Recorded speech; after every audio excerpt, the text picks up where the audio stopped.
បាទជំរាបសួរពុកម៉ែបងប្អូនជាទីគោរពនិងជាទីរាប់អានហើយថ្ងៃនេះខ្ញុំមានសាច់រឿងមួយទៀតហើយចង់ចែករំលែកជូនពុកម៉ែបងប្អូនទាំងអស់គ្នាបានទស្សនាហើយរឿងមួយនេះមានចំណងជើងថាគូកម្មទេពធីតាវគ្គ2អវគ្គ1ចេញហើយអញ្ចឹងសាវគ្គ2អវគ្គ2ពងចេញបងប្អូន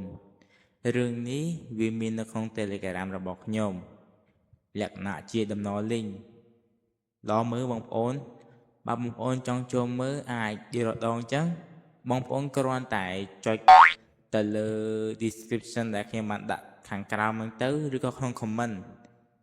បើមិនឃើញក្នុង comment ខ្ញុំដាក់ link Telegram របស់ខ្ញុំនៅក្នុងហ្នឹងណាហើយបងប្អូនចុច join លើហ្នឹងទៅឃើញហើយឃើញ Telegram របស់ខ្ញុំហើយបងប្អូនរកមើលទៅខ្ញុំជាដាក់ក្នុងហ្នឹងហើយ link ដែលចូលមើលរឿងហ្នឹងណា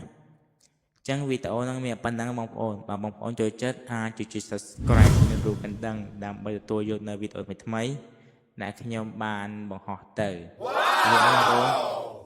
អរគុណ Cheers អើយអានេះនិយាយនឹងស្អីវាទេនិយាយដែលអញស្ដាប់ឡើងចង់ហឹងតិចនេះហើយខ្លងណាស់